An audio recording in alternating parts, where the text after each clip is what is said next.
এবার আল্লাহ তাআলা কি বলেন, ওয়ালাকাদ হাম্মাত বিহি ওয়া হাম্মা বিহা লাউলা আররা বুরহানা রাব্বি। আল্লাহ পাক বলেন, জুলাইখা প্রচন্ড ইচ্ছা করে ফেললো ইউসুফের সঙ্গে সে তার কামনা পূরণ করবে। এরপরে আল্লাহ বলেন, ইউসুফ যদি তার রবের নিদর্শন না দেখতো, ইউসুফও বিপদে পড়ে যেত। সেও ইচ্ছা করে ফেলতো, তো বাঁচাইছেন কে? ওয়া ইন্নাল্লাহা লামাআল মুহসিনিন। সুবহানাল্লাহ বলবেন। কেন বাঁচছে ইউসুফ? আল্লাহ বলে দিচ্ছেন, وَكَذَلِكَ لِنَصْرِفَ عَنْهُ السُّوءَ وَالْفَحْشَاءَ إِنَّهُ مِنْ عِبَادِنَا الْمُخْلَصِينَ আই মুহসিনিন। আর এভাবেই আল্লাহ ইউসুফ থেকে অশ্লীলতা ও গুনাহকে সরাই দিয়েছেন, কারণ ইউসুফ ছিল আল্লাহর মুখলাস বান্দা, মানে মুহসিন বান্দা। আর মুহসিন বান্দাদের ক্ষেত্রে আল্লাহ এভাবেই সাহায্য করেন। ইনা লানাহদিয়ান্নাহুম সুবুলানা ওয়া ইন্নাল্লাহা লামাআল মুহসিনিন। আল্লাহ তাআলা বলেন, ওয়াল্লাযীনা জাহাদু ফীনা আই ওয়াল্লাযীনা জাহাদু ফি হাক্কিনা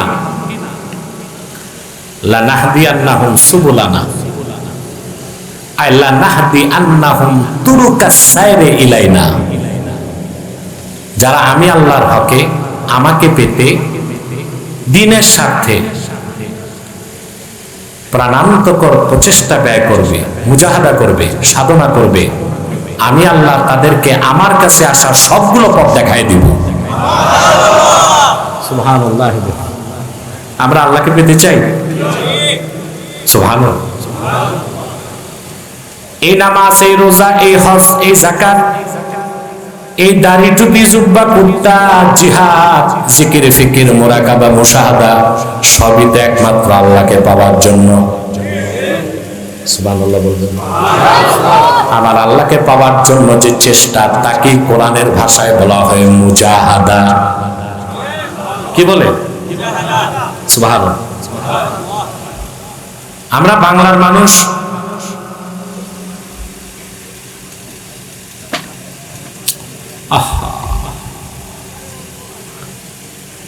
আমরা বাংলার মানুষ অলি ভক্ত মানুষ। মাইকম্যান, বাইরের দূরের হরেন গুলো বন্ধ করে দাও, তোমার ভোল্টেজ পাচ্ছে না, ভিতরে পর্যাপ্ত আওয়াজ দাও। আর বাইরের হরেন চালাতে তো আলাদা জেনারেটর লাগবে, ব্যাকআপ লাগবে, বুঝতে পারছেন না?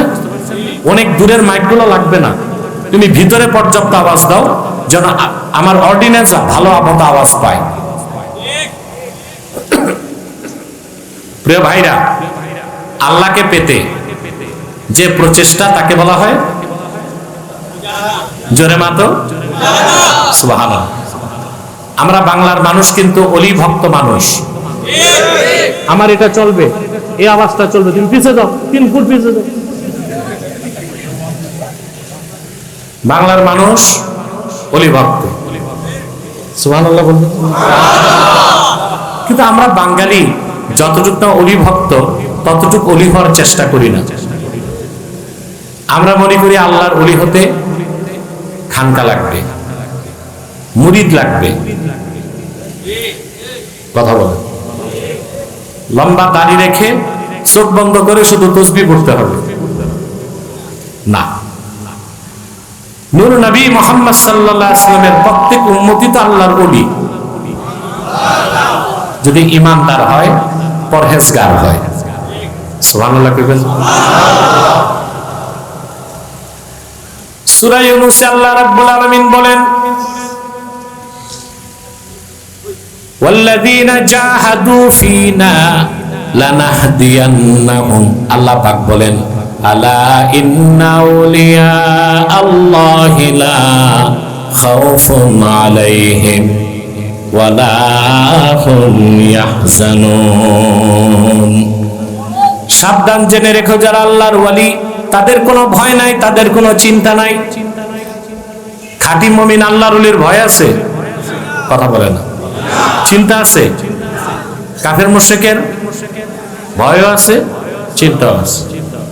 আপনার ইতিহাস জানেন কিনা জানি না, আমেরিকার টুইন টাওয়ারে যখন হামলা হয়েছিল,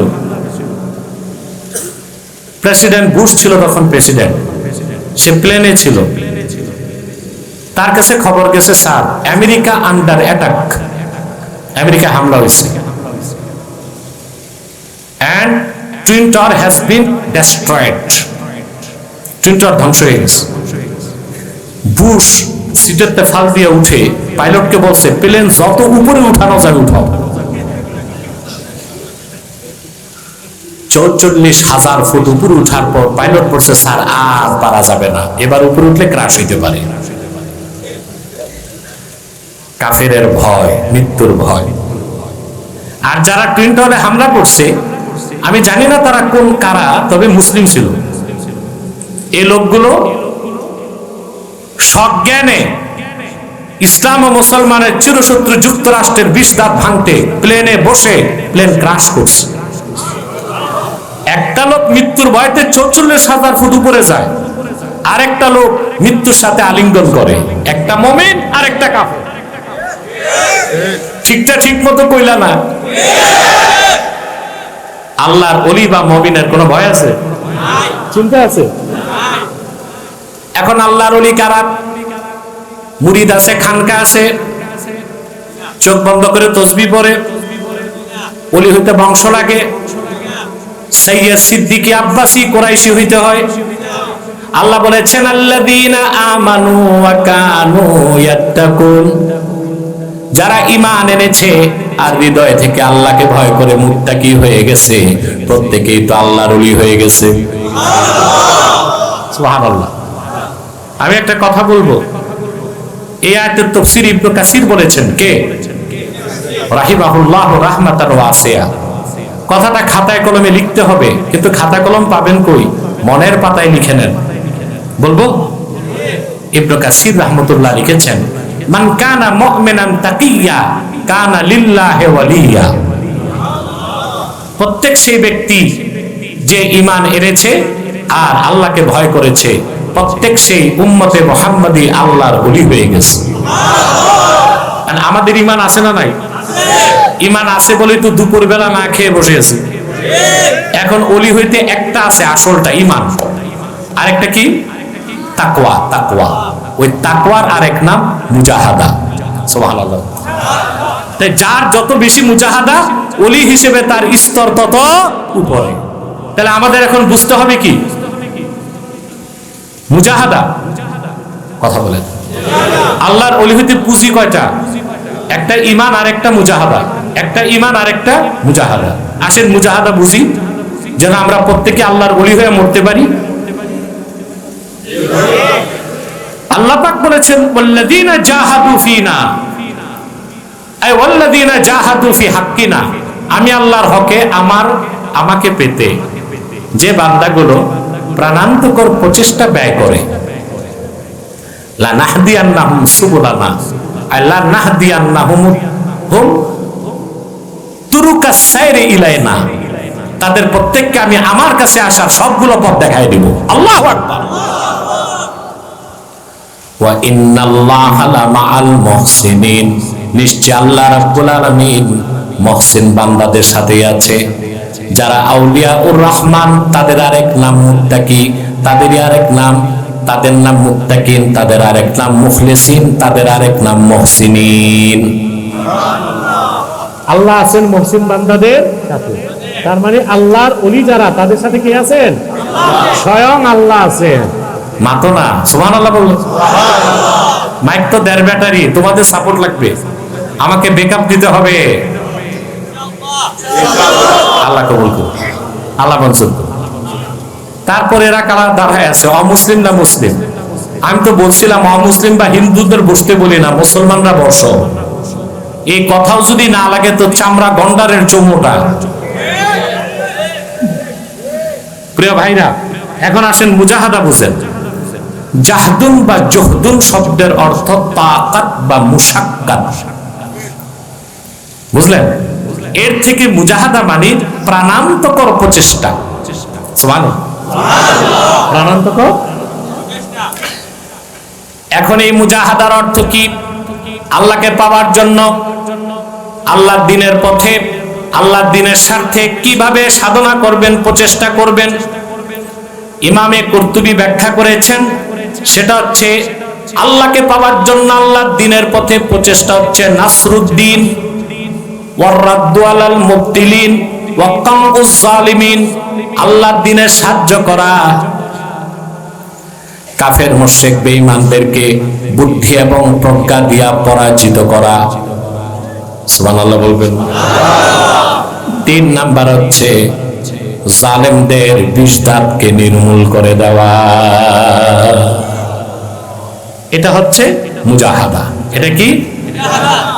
আমরা যারা পীরি মুরিদি করি, আমরা মুজাহাদা বুঝি গোশত খাবো না, খিচুড়ি খাবো, জঙ্গলে যে চিল্লা দিব, কাঠের তক্তায় ঘুমাবো, জুব্বা একটা লাগাবো 3 মাস ধোবো না, টুপি একটা লাগাবো, তিল পড়ছে, স্যান্ডেল প্লাস্টিকের 7 বার জ্বালাই দিছি, এটা বুঝে মুজাহাদা। এটা বুঝে না। মুজাহাদার অর্থ কি এটাই? গোশত খাবেন না, তক্তায় ঘুমাবেন, কথা বলবেন, ময়লা কাপড় পরবেন, টুপিটা 2 গিরা, স্যান্ডেলটা প্লাস্টিকের, এটাই তো মুজাহাদা নাকি? এই কাজগুলো যারা করে, আবার দেখি তাদের বাড়ি আছে 7টা গাড়ি, 3টা বউ 2টা, ওই বেলায় ঠিক আছে। আর এদিক দিয়ে কি দেখায়? মুজাহাদা দেখায় পোশাক আশাকে আর খাবার দাবারে। এটা কি মুজাহাদা না ভণ্ডামি? জোরে মাতো। মুজাহাদা কি? 1 নাম্বার হচ্ছে নাসরুদ্দিন, আল্লাহর হাবিবের রক্ত ঝরা দ্বীন ইসলামকে সাহায্য করা। সুবহানাল্লাহ। আরে পুরুষের কণ্ঠে বলো সুবহানাল্লাহ। এই মানুষগুলো তোমরা আইসো, আমি আসার পর অর্ধেক মানুষ কি করছো? খাইয়া ঘুমাইছিলা? তো লেখা তো আছে বাদ জোহর, আগে আসবা না? তোমরা সব যদি আগে আসতা, তো আগের আলোচক কত আনন্দ পেত। কথা বলো। আরে এক এক ফুলের এক এক গ্রাম। আল্লাহ কোন আলোচকের জবান থেকে কোন কথা বের করে দিবেন, হেদায়েত হয়ে যাবে। এজন্য যখনই মাহফিল হবে, দিনে হোক রাতে হোক, প্রস্তুতি নিয়ে আসবেন প্রত্যেক ইমানদার হক্কানি আলেমের বয়ান শুনতে। ইনশাআল্লাহ বলেন। আবার দাঁড়ায় আছে বক্কা, এতক্ষণে বুঝছে, এতক্ষণ বলছি বসো, বুঝে নাই, কারণ তাদের ভাষায় বলছি, এখন বুঝছে যে হুজুর বলতেছে বসো। আমি যে মাঝে মধ্যে একটু রাগ করি, কৌতুক করি, আপনার কি গোসা করেন? মাঝে আমি আর আনন্দ কাদের নিয়ে করবো? আমার আছে কি আর বাংলাদেশে? বলেন, আপনারাই তো আমার ভাই, আমার যুবকগুলো আমার কলিজার টুকরা, তো তাদেরকে নিয়ে আমার আনন্দ, তাদের নিয়ে আমার হাসি, তাদের নিয়ে আমার কান্না। এজন্য মাঝে মধ্যে রাগও করি, মাঝে মধ্যে একটু কৌতুকও করি। কষ্ট পান না? বদদোয়া দিবেন না দোয়া করবেন? শেষ নিঃশ্বাস থেকে রাগ পর্যন্ত যেন দ্বীনের দাওয়াত দিয়ে যেতে পারি জাতিকে। তাহলে মুজাহাদা কি? নাসরুদ্দিন, দ্বীনকে সাহায্য করা। ওয়ার রাদ্দু আলাল মুবতিলিন, কাফের মুশরিক বেঈমানদেরকে বুদ্ধি জ্ঞান দলিল দিয়ে পরাজিত করা। 3 ওয়া কামউজ জালিমিন, জালেমদেরকে নির্মূল করা। সুবহানাল্লাহ। আর ভালো করে বুঝেন, দ্বীনের সাহায্য কি? যে লোকটা প্রতিদিন 5 বার মসজিদে আযান দেয়, সে ইকামতে দ্বীনের কাজ করছে, সে আল্লাহর দ্বীনকে সাহায্য করছে। যে লোকটা মিম্বরে বসে মানুষকে খুতবা শোনাচ্ছে, সে লোকটাও দ্বীন কায়েম করছে। যে লোকটা স্টেজে কোরআন শরীফ থেকে তাফসীর করে মানুষকে শোনায়, সে তো দ্বীনকে সাহায্য করছে। আবার যে হক্কানি আল্লাহওয়ালা বুজুর্গ খানকায় বসে তরিকত তাসাউফের কষ্টি পাথরে মানুষের হৃদয়গুলোরে পবিত্র করে, তিনিও দ্বীন কায়েম করছেন। আবার যিনি ময়দানে জানমাল নিয়ে আল্লাহ দ্বীনের জন্য জীবন উৎসর্গ করে, তিনি সবচেয়ে বেশি দ্বীনকে সাহায্য করেন। সবটাই মুজাহাদা, সবটাই সুবহানাল্লাহ কইবেন। যে আযান দেয় মসজিদে, আমরা তারে দাম দেই না, কই মুয়াজ্জিন। বড় আলেম হলে মুয়াজ্জিন হয় না, কিন্তু এই লোকটা 5 বার মানুষকে নামাজে ডাকে। সুবহানাল্লাহ। মুয়াজ্জিন নিজেও জানে না তার মর্তবা কত বেশি। আল্লাহর হাবিব সাল্লাল্লাহু আলাইহি ওয়াসাল্লামের হাদিস সাক্ষ্য দেয়, কোন খাঁটি মুমিন যদি আল্লাহর রেজামন্দির জন্য 7 বছর আযান দেয় ইখলাসের সাথে, কাল হাসর ময়দানে তার গর্দানটা আল্লাহ লম্বা করে দিবেন। কোটি কোটি উম্মত চিনতে পারবে এই লোকগুলো দুনিয়ায় আল্লাহর মসজিদে মানুষকে নামাজের জন্য আহ্বান করত। নিয়ত ঠিক থাকতে হবে, আযান শুদ্ধ হইতে হবে, ইখলাস লাগবে। সুবহানাল্লাহ। গ্রাম দেশে দেখা যায় আযান দিতে দেয় ওই বুড়া লোকটারে যার কোনো কাজ নাই, দাঁত একটাও নাই। আযান দিলে দেখা যায় অর্ধেক বাতাস বেরিয়ে যায়, আযান শুদ্ধ হয় না। আর কষ্ট দিবেন না মনে, শীতকালে অধিকাংশ মসজিদে ফজরের আযান দেওয়া হয় ওযু ছাড়া। হ্যাঁ, মুয়াজ্জিন দেরিতে উঠে, এখন দেখে যে ওযু করে আযান দিতে গেলে সময় বেশি হবে, চাকরি যাবে, তো ওযু ছাড়াই আযান দেয়। ওযু ছাড়া আযান দেওয়া জায়েজ আছে, কিন্তু ঠেকায় পড়লে এটা যদি অভ্যাস বানান তো মুহাক্কিকগণ বলেন যে এলাকায় ওযু ছাড়া আযান দেওয়া হয় নিয়মিত, ওই এলাকায় আল্লাহর পক্ষ থেকে বালা মুসিবত আসে। এটা কি মুয়াজ্জিনের উচিত হবে বালা মুসিবত আনা? তাহলে অবশ্যই ওযু করে আযান দিতে হবে। কার খুশির জন্য? তো যে আযান দেয় সে দিনকে সাহায্য করে, যে নামাজ পড়ায় দিনকে সাহায্য করে, যে হাদিস পড়ায় দিনকে সাহায্য করে, যে তাফসীর করে দিনকে সাহায্য করে, যিনি খানকায় বসে তরিকত তাসাউফে শিক্ষা দেয় তিনিও দিনে সাহায্য করছেন। আর চূড়ান্ত পর্যায়ে যিনি জানমাল নিয়ে ময়দানে ঝাঁপায় পড়েন তিনি সবচেয়ে বড় মুজাহাদা করছেন।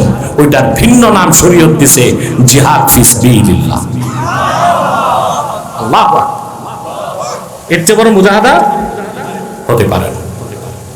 এখন দেখেন, ইসলাম কিন্তু 3টা নীতি শিক্ষা দিছে। ইসলামে 3টাই আছে, শিথিল পন্থা, মধ্যপন্থা, চরম পন্থা।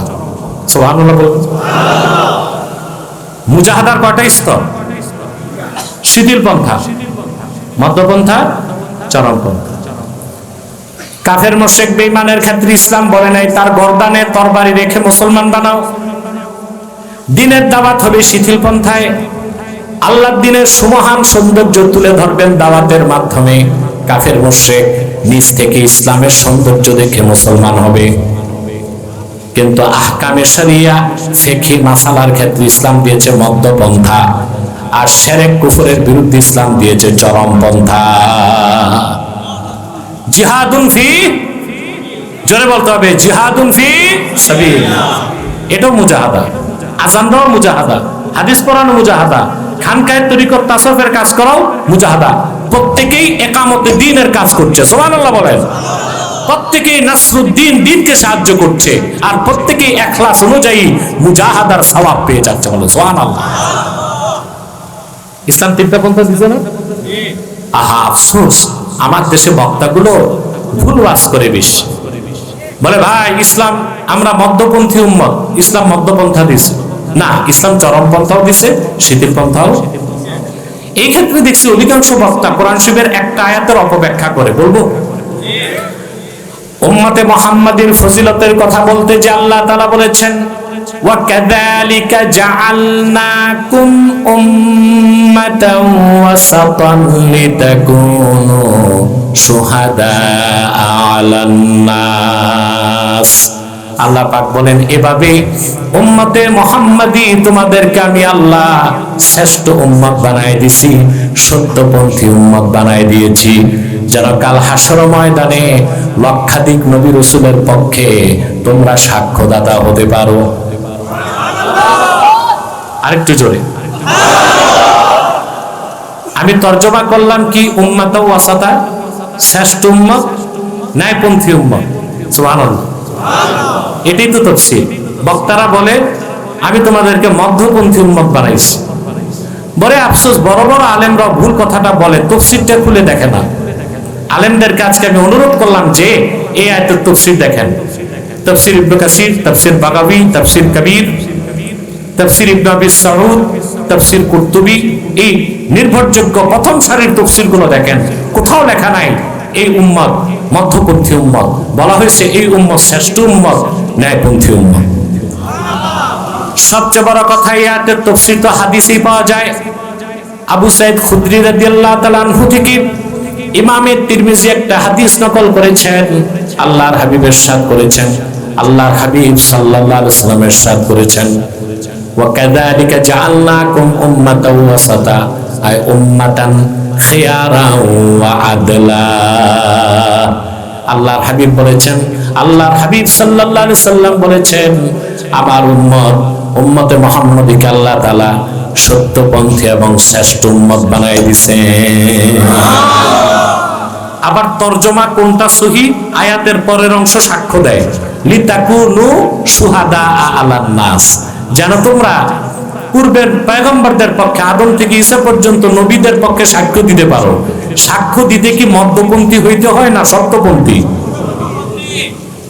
সাফবাক। কিন্তু দেখবেন বাংলাদেশের যত বক্তার রেকর্ড আছে দেখেন সব তরজমা করছে মধ্যপন্থী। এটা হচ্ছে একজন বলছে সবাই অনুসরণ করতেছে, তাফসীর খুলে আর দেখতেছে না। কথা বলেন। বলতে পারে অনেকে, তাহলে আপনি বুঝলেন আর কেউ বুঝলো না, আরেক কেউ মনোযোগ দেয় নাই। মনোযোগ, তাহলে আল্লাহ তাআলা মুজাহাদা দিচ্ছেন, সে মুজাহাদায় শিথিল পন্থা আছে, মধ্যপন্থা আছে, চরম পন্থাও। শুধু জিহাদের কথা আর চরম পন্থা বললেই সন্ত্রাস বলো না, কোথায় চরম পন্থা নাই? আমি দৃষ্টান্ত দিই, আপনার মিছিল বের করছেন, পুলিশ এসে বাধা দিবে না? কথা বলে। পুলিশের প্রথম বাধাটা হবে শিথিল পন্থায়, ব্যারিকেড দিবে, বলবে ভাই ওখানেই থাকেন, ওখানে যত পারেন লাফান, ব্যারিকেড ব্রেক মাতো না ভাই। তা আপনারা ব্যারিকেডের উপরে যত পারেন লাফাবেন, হ্যান কারেঙ্গা তেন কারেঙ্গা বাস के अंदर পুষ্কুনি বারেঙ্গা, পুলিশ কিছু বলবে না, ব্যারিকেডের ওদিক থাকবে। পুলিশ আছে শিথিল পন্থায়, কি আছে? যেই ব্যারিকেড ভাঙলেন পুলিশ চলে যাবে মধ্যপন্থায়, লাঠি চার্জ। যখন দেখলো না সমানে সমান, পুলিশ তখন বাধ্য হয়ে চরম পন্থায় যাবে, গুলি করবে। পন্থা কয়টা? আপনি ডাক্তারের কাছে গেছেন, কানের ডাক্তার, কান হচ্ছে খুব সেন্সিটিভ, সে খুব আস্তে আস্তে কানের ট্রিটমেন্ট করবে। কিন্তু দাঁতের ডাক্তারের কাছে যাবেন, সে করবে চরম পন্থায়, কারণ দাঁত হচ্ছে শক্ত জিনিস। কথা কয় না? দাঁতের ডাক্তার কি শিথিল পন্থায় ট্রিটমেন্ট করবে না চরম পন্থায়? আরে ইনজেকশন যেটা দাঁতের ডাক্তার, এটা দেখলে আমি এখনো ভয় পাই। তারপরে এই যে দাঁত খুলতে সারাশির মতো একটা ঝুঁকায়, কথা বলেন, এটা কি এক্সট্রিম ওয়ে না? চরমপন্থা না? কথা বলেন। এখন যদি দাঁতের ডাক্তার দয়া করে কানের ডাক্তারের নীতিতে ট্রিটমেন্ট করে, একটা দাঁতও ফেলতে পারবে না? ব্যথার চোটে দাঁত যে ফেলবে সে ডাক্তারের দাঁত মারবে। কথা বলেন। তো দেখা যায় মেডিকেল সায়েন্সও চরমপন্থা আছে, শিথিল পন্থা। আরে ভাই, তোমরা যে 5 তারিখ দেশ দখল করছো, এটাও তো চরমপন্থা ছিল, শিথিল পন্থা ছিল, মধ্যপন্থা ছিল, কি ছিল? চরমপন্থা। শুধু চরম না, সর্বোচ্চ চরমপন্থা, নইলে ফেসিবাদের নায়িকাকে সরানো যাইতো না। একদিকে পুলিশ গুলি করছে, আরেকদিকে ছাত্র জনতা যে যা পারছে জুতা স্যান্ডেল ইট পাটকেল হাতে নিচ্ছে। লড়াইটা দুই দিক হয়েছে, রক্ত দুই দিক ঝরছে, এটা চরমপন্থা ছিল না? তাহলে বুদ্ধিজীবীদেরকে প্রশ্ন করি, বাংলাদেশে বুদ্ধিজীবীরা বুদ্ধি খয়রাত করো আমাদেরকে, গণতন্ত্র প্রতিষ্ঠায় চরমপন্থা জায়েজ, আর ইসলামের স্বার্থ রক্ষায় চরমপন্থা সন্ত্রাস। এই ভাওতাবাজি আর বাংলাদেশে চলবে না। ইসলাম আমাদেরকে কয়টা পন্থা দিছে? শিথিল পন্থা, মধ্যপন্থা, চরমপন্থা। সুবহানাল্লাহ বলবেন না? নাসরুদ্দিন ওয়ারাদ্দু আলাল মুবতিলিন ওয়া কামউজ জালিমিন। কাফের মুশরিক যারা দ্বীনের ক্ষতি করতে চায় তাদের সাথে শিথিল পন্থা না, তাদের সাথে মধ্যপন্থা নয়, তাদের সাথে হবে চরমপন্থা। আল্লাহ রাব্বুল আলামিন তার হাবিব সাল্লাল্লাহু আলাইহি সাল্লামকে কোরআন কারীম সূরা তাহরিমে বলেন, ইয়া আইয়ুহান নাবিয়্যু জাহিদিল কুফফারা ওয়াল মুনাফিকিনা ওয়াগলুজ আলাইহিম ওয়া মাআওয়াহুম জাহান্নাম ওয়া বিসাল মাসীর। আল্লাহ রাব্বুল আলামিন বলেন, প্রিয় হাবিব নবী আমার মুহাম্মদ সাল্লাল্লাহু আলাইহি ওয়াসাল্লাম, জাহিদিল কুফার ওয়াল মুনাফিকিন, কাফের আর মুনাফিকদের বিরুদ্ধে জিহাদ করুন। ওয়াগলুজ আলাইহিম, আর তাদের ক্ষেত্রে আপনি কঠোর নীতি গ্রহণ করুন। কাফের মুশরিক, রামবাম নাস্তিক ব্লগার দিনকে আঘাত করতে আসলে তাদের প্রতিরোধে চরম পন্থা গ্রহণ করতে হবে, যেটা জিহাদুন ফি সাবিলিল্লাহ, শরীয়তের বিধান প্রতিষ্ঠায় মধ্যপন্থা, আর অমুসলিমকে দাওয়াত দেবার ক্ষেত্রে শিথিল পন্থা। এই প্রত্যেকটা পন্থাই মুজাহাদা বলেন সুবহান। আমি বুঝাইতে পারলাম? মুজাহাদার একটা ব্যাখ্যা দিলাম, এবার মুজাহাদার দ্বিতীয় ব্যাখ্যা। মুজাহাদার দ্বিতীয় স্তর হচ্ছে নফসের সাথে লড়াই করা। কিসের সাথে? নফসের সাথে লড়াই করার মানে এই না আপনি বিয়ে করবেন না, জঙ্গলে যে বৈরাগ্য গ্রহণ করবেন, স্প্রিং এর কাঠ থাকলেও ঘুমাবেন না, কাঠের খাটে তক্তায় ঘুমাবেন, এটা বুঝাবে? আল্লাহ গোশত খাইতে দিছে, খাবে না, আমি খিচুড়ি খাবো, এটা মুজাহাদা না। মুজাহাদা কি ভালো করে বুঝেন, নফসের সাথে লড়াই। নফস চাই মদ পান করতে, মুমিন আল্লাহর ভয়তে মদ পান করে না। নফস চায় জিনা করতে, মুমিন আল্লাহর ভয়তে নফসের সাথে লড়াই করে জিনা থেকে বাঁচে। নফস চায় ফ্রি ফ্রি খেতে, চাঁদাবাজি, দাগাবাজি, টেন্ডারবাজি করতে। ঠিক মতো বলেন। বাংলাদেশে এখন চাঁদাবাজি আগের মতোই আছে, অনেক জায়গায় বেড়ে গেছে। আমি মনে করি এটা কোনো দলকে দায়ী করার সুযোগ নাই, যারা সুযোগ পাচ্ছে চাঁদাবাজি করছে। কারণ প্রশাসনের চেইন অফ কমান্ডটা নষ্ট হয়ে গেছে। এখন একটা দলকে দায়ী করব, এটাও তো বেইনসাফ। কথা বলেন, যে সুযোগ পাচ্ছে সেই চাঁদাবাজি করছে। কথা বলেন, অটো থেকে চাঁদা, ট্রাক থেকে চাঁদা, বাস থেকে চাঁদা, বিয়ে বাড়িতে চাঁদা, বাড়ি উঠানে চাঁদা। শুধু একটা জায়গায় বাঙালি বাচ্চা মারা গেলে লাশ নেওয়ার সময় কোনো চাঁদা, এটা শুরু হয়ে যাবে। কারণ বিয়ে করলে চাঁদা দিতে হয়, বাচ্চা হইলে চাঁদা দিতে হয়, হিজড়া রাজা। শুধু বাকি আছে মরলে চাঁদা দেওয়া। অসম্ভব না, এটাও বাংলাদেশে হইতে কথা বুঝুন। আমার ভাইরা, যে কথা বলছিলাম খুব মনোযোগ দিয়ে শোনেন। নফসের সাথে লড়াই করা কি মুজাহাদা, এটা অনেক কঠিন বিষয় বাবা। আল্লাহ রাব্বুল আলামিন কোরআন কারীমে বলেন, ফাআম্মা মান খাফা মাকামা রাব্বিহি ওয়া নাহান নাফসা আনিল হাওয়া ফাইন্নাল জান্নাতা হিয়াল মাওয়া। আর যে ব্যক্তি কাল কিয়ামতে আল্লাহর সামনে দাঁড়াবার ভয় অন্তরে পোষণ করলো, আর তার মন যা চায় কুপ্রবৃত্তি থেকে নিজকে রক্ষা করলো, এটাই তো মুজাহাদা। আল্লাহ পাক বলেন, আমার সে বান্দার বাড়ি হবে আমার জান্নাত। মুমিন তার যা খুশি তা করতে পারে না, যা মন চায় তা করতে পারে না। সুবহানাল্লাহ বলবেন না? যারা করতে মন চায় মুমিন করতে পারবে? এখানে আল্লাহর রেস্ট্রিকশন মানতে হয়। কি বলতে হয়? আল্লাহ চারটা সুযোগ দিয়েছেন না, কথা বলেন। আল্লাহর বিধান কি?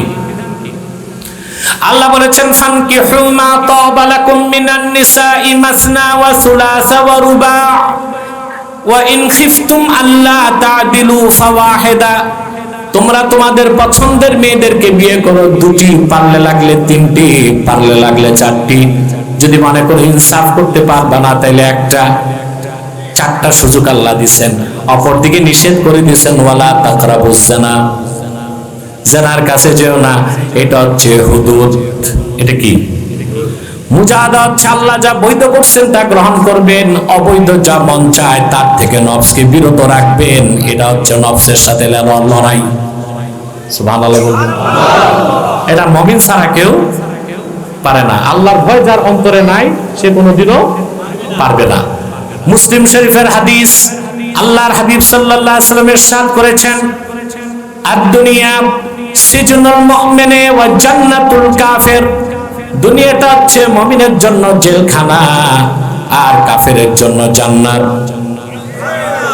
তার কারণ দুনিয়াতে মুমিনকে মুজাহাদা করতে হয়, তার কোনো ব্যক্তির স্বাধীনতা নাই। আল্লাহ যা হালাল করছেন তা মানতে হয়, যা হারাম করছেন মন চাইলেও তা করতে পারে না। এটার নামই মুজাহাদা। বলেন সুবহানাল্লাহ। মুমিন যা খুশি তা করতে পারে? কথা বলেন। এই জন্য দুনিয়াটা মুমিনের জন্য জেলখানা, কাফেরের জন্য জান্নাত। কাফের যা খুশি তা করতে পারে, যেমন খুশি তেমন সাজো, যেমন খুশি তেমন সাজো। হাদিসটা বুঝছেন?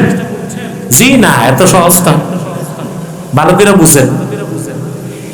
আল্লাহর হাবিব সাল্লাল্লাহু আলাইহি ওয়াসাল্লামের কলিজার টুকরা মেয়ে হযরত ফাতেমার চোখের পুত্র হযরত হাসান দামি পোশাক পরে আরবের তেজি ঘোড়ায় সওয়ার হয়ে কোথাও যাচ্ছেন।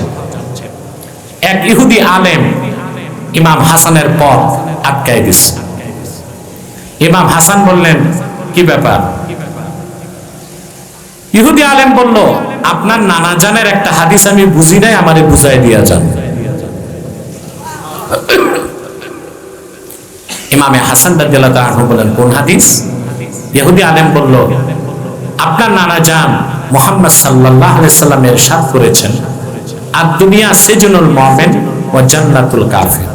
দুনিয়া মুমিনের জন্য কারাগার, কাফেরের জন্য বেহেশত। আমি তো তা পাইলাম না। আপনি মুমিন, আপনি দুনিয়ায় কত আনন্দ সুখে আছেন, দামি পোশাক পরছেন, মাথায় সুন্দর মুকুট, পায়ে দামি জুতা, বসছেন আরবি তেজি ঘোড়ায়। আর আমি ইহুদি কাফের, আমার পোশাক কত নোংরা, পায়ে নাই জুতা, ঠিক মতো খেতে পাই না। তা আমি তো বুঝলাম না। দুনিয়া তো আপনার জন্য বেহেশত হইলো, আমার জন্য জাহান্নাম হইলো।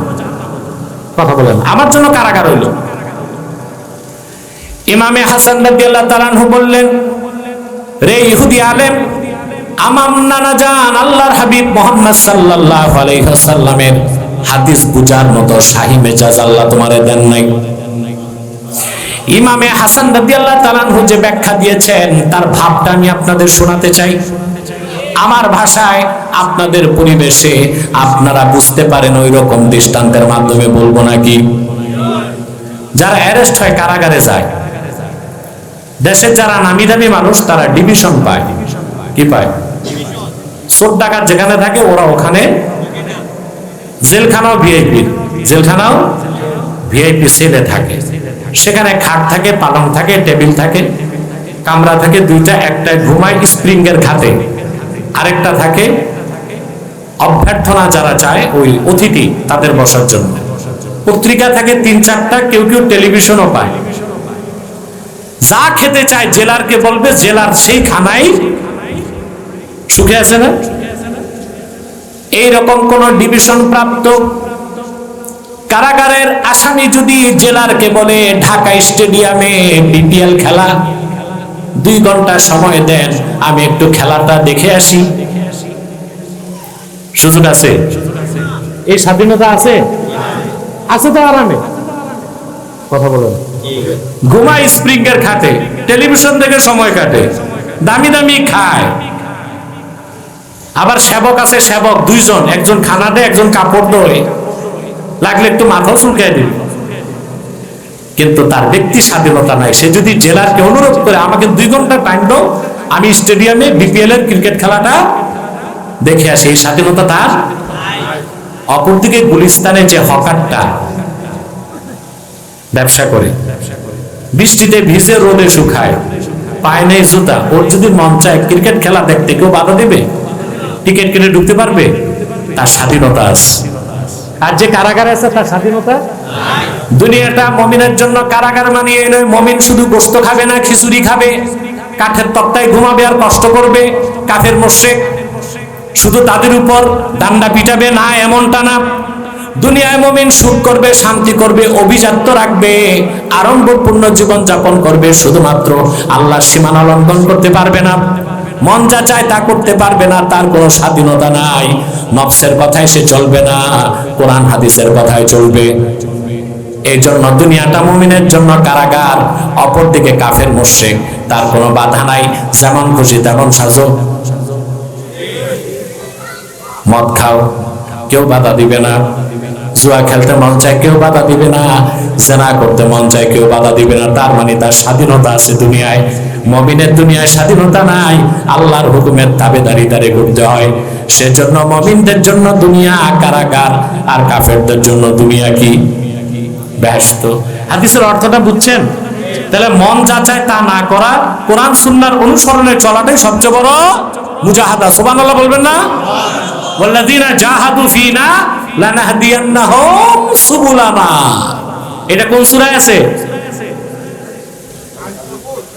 হাফেজ না, অন্যরা বলেন সূরা আনকাবুত শেষ আয়াত 69 নম্বর আয়াত। এই একটা আয়াতের তাফসীর আমি অধ্যয়ন করতেছি কম জ্ঞান নিয়া, মনে রাখবেন তো? কথা বলেন, অন্তত আল্লাহর ওলি হওয়ার ফর্মুলা পেয়ে যাবেন। সুবহানাল্লাহ বলেন।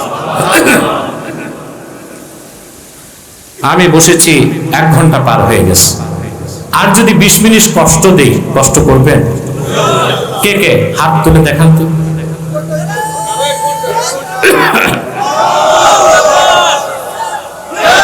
সাল্লাল্লাহু আলাইহি ওয়াসাল্লাম। যারা বাইরে দাঁড়ায় আছো হাত তুলছো, ভিতরে আসবে না? আসো আসো ভিতরে আসো। যারা দাঁড়ায় আছেন বসেন, সব বোক্কা, স্বেচ্ছাসেবক তোমরাও বোক্কা।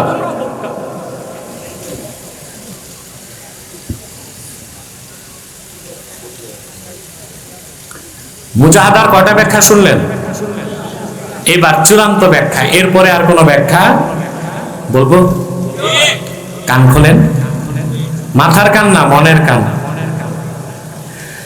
আল্লামা ইমাম কুরতুবী সূরা আনকাবুতের শেষ আয়াতের ব্যাখ্যায় মুজাহাদার তাফসীর করতে যেয়ে লেখেন, মাসালুস সুন্নাতি ফিদ দুনিয়া কামাসালিল জান্নাতি ফিল উকবা ফামান দাখালাল জান্নাতা ফিল উকবা ফাকাদ সালিমা ওয়া কাযালিকা মান আখাযাস সুন্নাতা ফিদ দুনিয়া ফাকাদ সালিমা। এই দুনিয়ায় আল্লাহর হাবিবের সুন্নাত হচ্ছে এই দুনিয়ায় পালন করা, আল্লাহর হাবিবের সুন্নাত হচ্ছে আখিরাতে জান্নাতের মতো। সুবহানাল্লাহ। সুন্নাত মানে জান্নাত, সুন্নাত মানে, আর সুন্নাত যে বিশ্বাস করে সে উম্মাত, সুন্নাত যে মানে সে সুন্নি। আমাদের দেশে ভেজাল সুন্নি বেশি, এক ওয়াক্ত নামাজ পড়ে না, মুখে নাই দাড়ি, সারাদিন টানে বিড়ি, হে কয় আমি গরম সুন্নি। সে কি বেটা, তুই মুসলমানই হওয়া নাই, সুন্নি ওহাবি তো পরে আছে না এই দেশে? একতারা দোতারা সেতারা তাম্বুরা জাম্বুরা নিয়া গান গায়, বিশ্বাস সুন্নি। বেটা সে তো মুসলমানই হয়। কথা বল। আল্লাহর হাবিবের সুন্নাত যার ঈমান তার নাম উম্মাত, সুন্নাত যার আমল তার নাম সুন্নি। সুবহানাল্লাহ কইবেন? একটা সুন্নাত যে অস্বীকার করবে সে কাফের, আর সুন্নতের আমল যার মধ্যে নাই সে সুন্নি হইতে পারে না। নামাজ নাই, রোজা নাই, বলে গরম সুন্নি। সুন্নাত যার বিশ্বাস তার নাম উম্মাত, সুন্নতে যার বিশ্বাস সে উম্মাত, সুন্নতে যার বিশ্বাস নাই সে উম্মাত নয়। সুন্নতে যার আমল সে সুন্নি, সুন্নতের আমল যার নাই সে না সুন্নি না ওহাবি, কিছুই না, না ইহাবি না উহাবি। কিন্তু সবচেয়ে দুঃখ লাগে যারা বেদাতি নিজেরা সুন্নি দাবি করে, আর জনপুর, বদরপুর, ফুলতুলি, ফুরফুরা এদেরকে কয় গোলাপি ওহাবি। চোরের মার বড় গলা। কি বলে খাঁটি সুন্নিদের? কি বলে? গোলাপি ওহাবি বলে না? আস্তাগফিরুল্লাহ আলাইহি। আমার ভাইরা, মুজাহাদার তৃতীয় সংজ্ঞা আবার বলছি শোনেন, মাসালুস সুন্নাতি ফিদ দুনিয়া কামাসালিল জান্নাতি ফিল উকবা ফামান দাখালাল জান্নাতা ফিল উকবা ফাকাদ সালিমা ওয়া কাযালিকা মান আখাযা সুন্নাতা ফিদ দুনিয়া ফাকাদ সালিমা। আল্লাহর হাবিবের সুন্নাতগুলো দুনিয়ায়, আল্লাহর হাবিবের সুন্নাত হলো আখিরাতে আল্লাহর জান্নাতের মতো। একবার যে জান্নাতে ঢুকবে সে যেমন নিরাপদ হয়ে যাবে, এই দুনিয়ায় যে ইমানদার আল্লাহর হাবিবের সুন্নতকে কামড় দিয়ে ধরবে সে নিরাপদ হয়ে যাবে। ঈমান আনার পরে সুন্নত তরিকায় চলাটাই তাকওয়া, ঈমান আনার পর সুন্নত তরিকায় চলাটাই শ্রেষ্ঠ মুজাহাদা। সুবহানাল্লাহ বলবেন না? এখন সুন্নত বাদ দিয়ে আপনি যত কষ্ট করেন ওটা মুজাহাদা হবে? কথা বলেন। বাংলাদেশে অনেক সুফি দরবেশ আছে, গোশত খায় না, আছে না? খিচুড়ি খায়, তাও লেটকা খিচুড়ি, বুনা খিচুড়ি না। কেন কয় এটা মুজাহাদা, গোশত খাই না? আশ্চর্য কথা। হাদিস, বুখারী শরীফের হাদিস, আল্লাহর হাবিব সাল্লাল্লাহু আলাইহি ওয়াসাল্লাম ইরশাদ করেছেন, খায়রুত তাআমি ফিদ দুনিয়া ওয়াল আখিরাতিল লাহমু, দুনিয়া এবং আখিরাতের সেরা খানা হলো গোশত। তাহলে মাঝে মধ্যে একটু একটু গোশত খাওয়া কি? কথা বলেন। মাঝে মধ্যে গোশত খাওয়া কি সুন্নাত, আবার প্রতিদিন বেশি গোশত খাওয়া বেদাত। একদম গোশত খাওয়া বাদ দেওয়া মুজাহাদা না, বেদাত, সুন্নতের খেলাফ। আবার প্রতিদিন বেশি বেশি গোশত খাওয়া কি? এটাও সুন্নতের খেলাফ, মাকরুহ। এটাও কি? কারণ আপনি একদম গোশত খাবেন না তো দাঁড়ায় নামাজ পড়বেন কেমনে, শক্তি পাবেন কই? কথা বলেন। আবার খুব বেশি গোশত খাবেন তখন তো হার্ট অ্যাটাক করে প্যারালাইজড হয়ে যাবেন, তখন তো শুয়ে নামাজ পড়তে হবে। ঠিকটা ঠিক মতো কইলা না? তো সুন্নাত কি মাঝে মধ্যে গোশত খাওয়া, কিন্তু একদম গোশত ছাড়া কি মুজাহাদা না রহবানিয়াত? বৈরাগ্যতা। আল্লাহর হাবিবের সুন্নাত মোতাবেক চলার চেয়ে বড় কোন মুজাহাদা নাই। অনেক সুফি দরবেশ, ওই যে বলছি বাড়ি আছে 7টা, গাড়ি আছে 3টা, বউ আছে, জুব্বাটা লাগায় 3 মাসে সাবান দেন, 1 বছরে প্রেস করে না। টুপি যে এটা সেদা হয়ে গেছে, এটা লাগিয়ে ঘুরতেছে। স্যান্ডেল প্লাস্টিকের 7 বার জ্বালাই দিচ্ছে, দেখায় মুজাহাদা, দুনিয়া চিনে না। ওদিক দিয়ে বউ আছে 2টা, গাড়ি 3টা, বাড়ি কটা? 7টা। কেন ভাই? আল্লাহ যদি দেয় তখন কি দামি পোশাক পরা গুনার কাজ না? তখন দামিটা গ্রহণ করা সুন্নাত। কথা বলেন। ইমামে বাগাবী রাহমাতুল্লাহি আলাইহি তাফসীর বাগাবীতে নকল করেছেন, সাহাবী বর্ণনা করেন, সাহাবী রওয়ায়াত করেছেন, ইমাম বাগাবী বর্ণনা করেন তাফসীর মাআলিমুত তানজিলে, খারাজা রাসূলুল্লাহ সাল্লাল্লাহু আলাইহি ওয়াসাল্লাম ইয়াওমান ওয়া আলাইহি জুব্বাউন কিমাতুহু 4000 দিরহাম। সাহাবী বলেন, একদিন আল্লাহর হাবিব মুহাম্মদ মুস্তাফা সাল্লাল্লাহু আলাইহি ওয়াসাল্লাম সাহাবায়ে কেরামের সামনে তাশরিফ নিয়ে আসলেন। আল্লাহর হাবিবের জিসিম মোবারকে যে জুব্বাটা ছিল তার দাম ছিল 1500 বছর আগে 4000 দিরহাম। হাদিসের ব্যাখ্যা আসছে 1500 বছর আগে কোন বাদশা আল্লাহর হাবিব সাল্লাল্লাহু আলাইহি ওয়াসাল্লামের কদমে হাদিয়া পাঠিয়েছিল। আল্লাহর হাবিব সাল্লাল্লাহু আলাইহি ওয়াসাল্লাম 4000 দিরহামের জুব্বাটা পরিধান করেছিলেন। সুন্নাত দেখানোর, উম্মতের জন্য দামি কাপড় পরাও যেন সুন্নতের আমল হয়, সেটা সুন্নাত বানানোর জন্য। সুবহানাল্লাহ বলেন।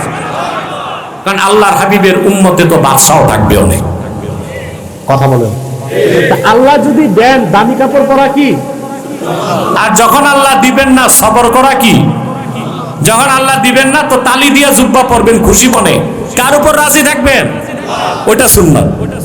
তাহলে নেয়ামত পাওয়ার পর দামি কাপড়, দামি গাড়ি, দামি বাড়ি, দামি পোশাক পাওয়ার পর ছেড়ে দেওয়াটা মুজাহাদা না, সুন্নতের খেলাফ। আর না পেলে সবর করা সুন্নতের আমল। সুবহানাল্লাহ বলবেন। না পেলে সবর করা সুন্নাত, তার মানে মুজাহাদা। আমি বুঝাতে পারছি? তা মুজাহাদার দ্বিতীয় 3টা ব্যাখ্যা দিলাম। কয়টা? 1 ঘন্টা তো পার হয়ে গেছে, আবার মনে করায় দিই। প্রথম মুজাহাদা হচ্ছে আল্লাহর দ্বীনকে সাহায্য করা। কাফের মুশরিক বাতিল যারা তাদেরকে জ্ঞান এবং প্রজ্ঞা দিয়ে পরাজিত করা। 3 নাম্বার হচ্ছে জানমাল নিয়ে আল্লাহর দ্বীনের পথে বেরিয়ে যাওয়া, জালেমদের বিস্তার ভেঙে দিতে। মুজাহাদার দ্বিতীয় ব্যাখ্যা নফসের সাথে লড়াই করা। মুজাহাদার চূড়ান্ত ব্যাখ্যা ব্যক্তি জীবন, সমাজ জীবন, রাষ্ট্র জীবন, পরিবার জীবন, সংসার জীবন, শিক্ষা জীবন, সাংস্কৃতিক জীবন, ইবাদত বন্দেগী সব হবে সুন্নত তরিকায়। সুবহানাল্লাহ বলবেন না? ওয়াল্লাযীনা জাহাদু ফীনা লানাহদিয়ান্নাহুম সুবুলানা। আল্লাহ বলেন যারা আমাকে পেতে মুজাহাদা করবে, আমি আল্লাহ আমার কাছে পৌঁছার সব পথ তাদেরকে দেখায় দিব। এই মুজাহাদায় যারা সফল হবে তাদেরই নাম মুহসিন। কি নাম? তাদের আরেক নাম মুখলেস, তাদের আরেক নাম মুখলাস, তাদের আরেক নাম মুত্তাকি। বলেন সুবহানাল্লাহ। তাদের আরেক নাম মুকাররাবুন। এখন মুহসিন হবেন? কথা বলেন, হতে চান? মুহসিন হলে কি পাবেন? দুনিয়ায় 4টা জিনিস পাবেন। কয়টা? আল্লাহর মুহসিন বান্দাকে আল্লাহ দুনিয়াতে দিবেন রাহমাত, নুসরাত, ইজ্জত, কুওয়াত। আখিরাতে দিবেন বিনা আযাবে জান্নাত। সুবহানাল্লাহ। দুনিয়াতে কয়টা জিনিস দিবেন? রাহমাত, নুসরাত, ইজ্জত, কুওয়াত। আখিরাতে দিবেন জান্নাত। সুবহানাল্লাহ। মুহসিন বান্দার ইজ্জত রক্ষা কে করেন? বিপদে সাহায্য কে করেন? কষ্ট থাকলে রহমত কে করেন? শক্তি কে দেন? গুনাহ থেকে কে বাঁচান? জান্নাতে কে ঢুকান? আমি একটা দৃষ্টান্ত দিয়ে আমার আজকের তাফসীর সমাপ্ত করছি ইনশাআল্লাহ। ইউসুফ আলাইহিস সালাম অনেক সুন্দর ছিলেন, ঠিক না? তার সৌন্দর্য দেখে জুলাইখার সঙ্গী সাথীরা আঙ্গুল কেটে ফেলছে। সত্য না? আল্লাহর হাবিব সাল্লাল্লাহু আলাইহি ওয়াসাল্লাম বলেছেন, মেরাজের রাতে আমি চৌথা আকাশে ইউসুফকে দেখছি। কদ উতিয়া শাতরাল হুসনে, দুনিয়ার অর্ধেক সৌন্দর্য আল্লাহ তার দান করছেন। তো মনে রাখবেন, আল্লাহ তার হাবিব মুহাম্মদ সাল্লাল্লাহু আলাইহি ওয়াসাল্লামকে যে সৌন্দর্য দান করেছেন, জামাল, ওই রকম সৌন্দর্য পূর্বের কোন নবীকে দেন নাই। ইউসুফের সৌন্দর্য দেখে জুলাইখার সঙ্গী সাথীরা মোটে আঙ্গুল কেটেছে। আর আমার নূর নবীজির সৌন্দর্য দেখে 1500 বছর আগে আমির, হামজা, খাব্বাব, খোবায়েব তারা গর্দান কেটেছেন।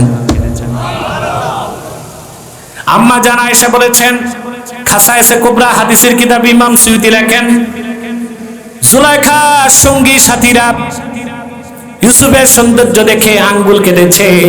ওয়াল্লাহি লাউ রাআইনা জাবিনাহু সাল্লাল্লাহু আলাইহি ওয়াসাল্লাম।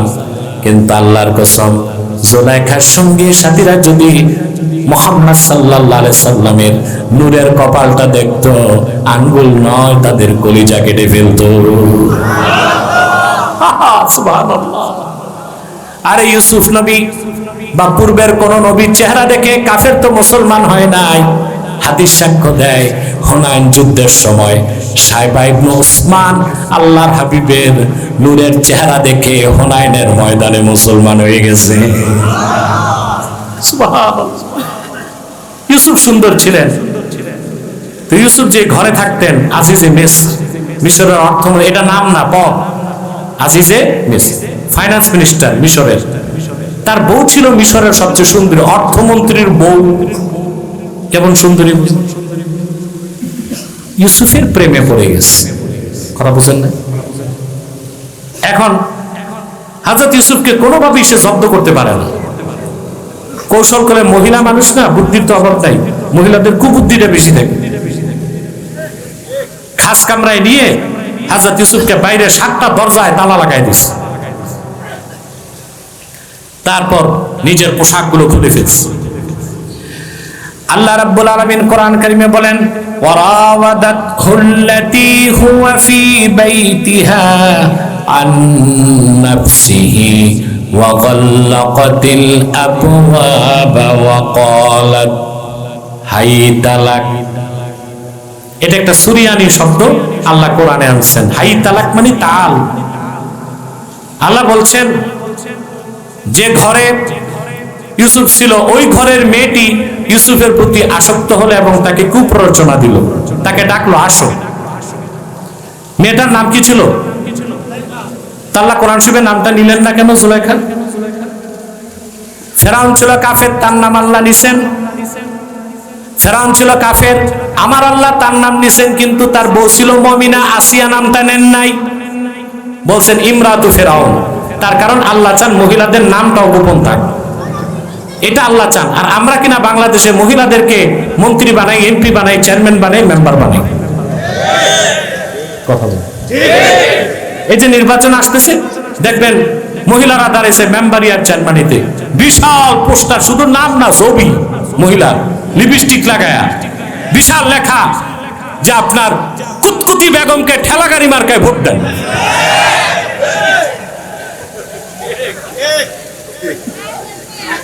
এ কি মহিলাদের কাজ? কথা বলেন।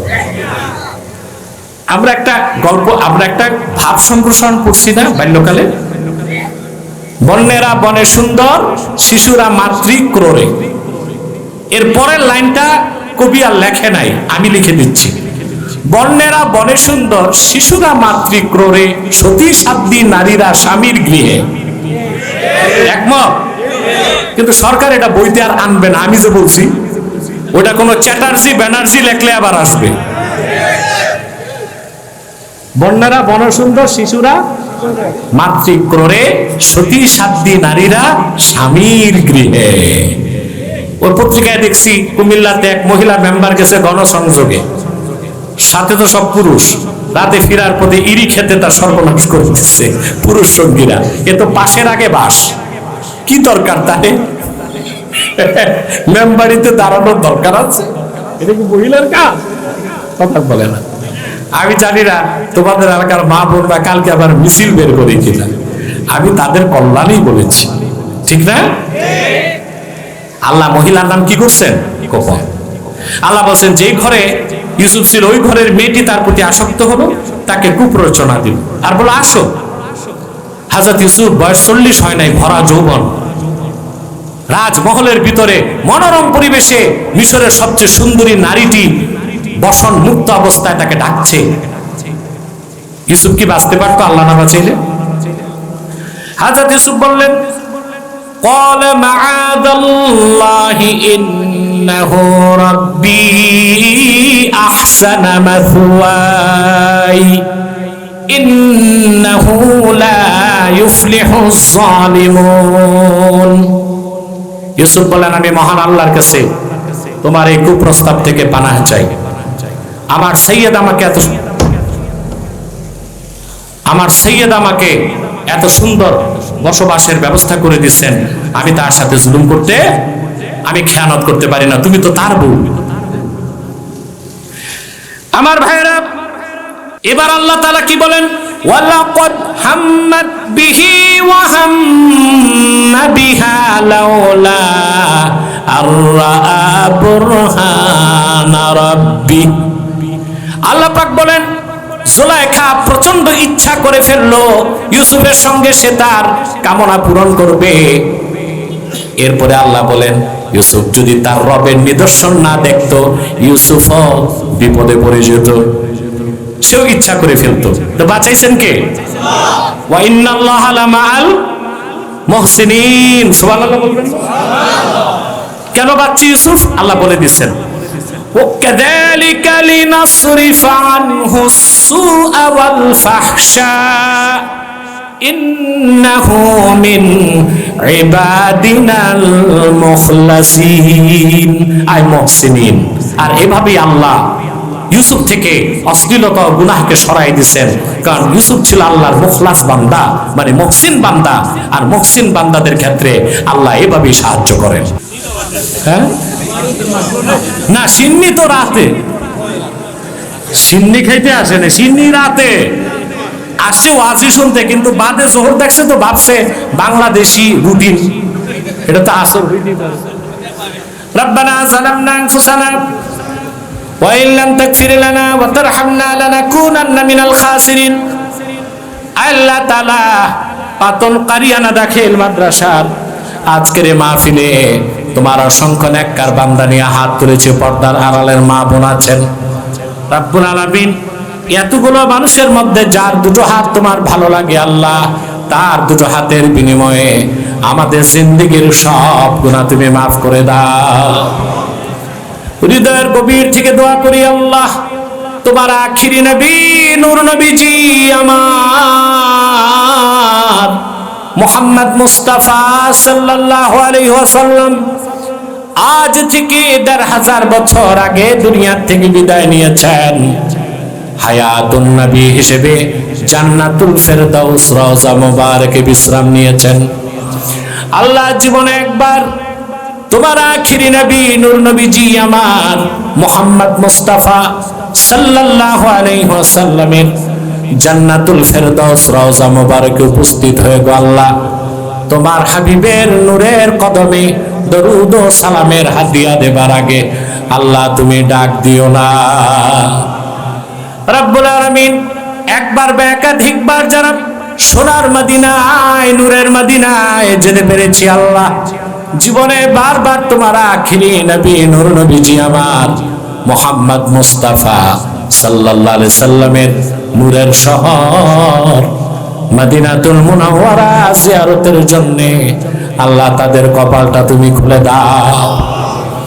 হৃদয়ের গভীর থেকে দোয়া করি আল্লাহ, তোমার আখিরি নবী নূর নবীজি আমার মুহাম্মদ মুস্তাফা সাল্লাল্লাহু আলাইহি ওয়াসাল্লামের নূরের চেহারা সবটা একবার দেখে গো আল্লাহ, তোমার জান্নাত ওয়াজিব হবার আগে তুমি ডাক দিও না আল্লাহ। একবার বা একাধিকবার যারা তোমার আখিরি নবী নূর নবীজি আমার মুহাম্মদ মুস্তাফা সাল্লাল্লাহু আলাইহি সাল্লামের নূরের চেহারা মোবারক দেখা সৌভাগ্য লাভ করেছে, জীবনে বারবার দেখার জন্য তাদের কপালটা আল্লাহ তুমি জান্নাতি কপাল বানায় দাও।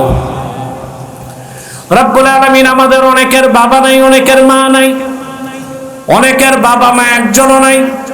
যত মানুষের বাবা মা দুনিয়ার থেকে বিদায় নিয়ে অন্ধকার কবরে চলে গেছে আল্লাহ, সকল মুসলমান বাবা মার কবরকে আল্লাহ তুমি দয়া করে জান্নাতের বাগান বানায় দাও।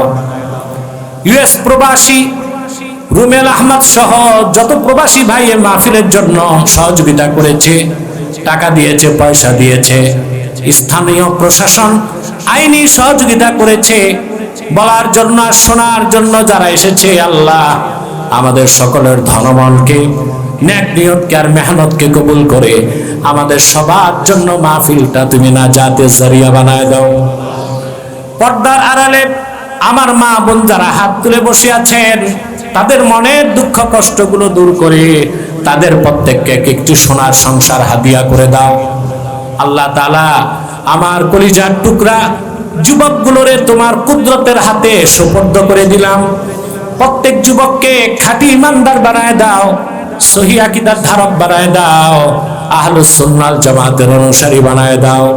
প্রত্যেক যুবককে খাতমে নবুয়ত আন্দোলনের সৈনিক বানায় দাও। যাদের চাকরি নাই চাকরি দাও, যাদের ব্যবসা আছে ব্যবসায় লক্ষ গুণ বরকত দাও। বিদেশ যেতে চায় পারে না, বিদেশ যাওয়া সহজ করে দাও। ঘরে বাইরে সুখ দাও, শান্তি দাও, রহমতের চাদর দিয়া আমাদেরকে তুমি ঘেরাও করে না।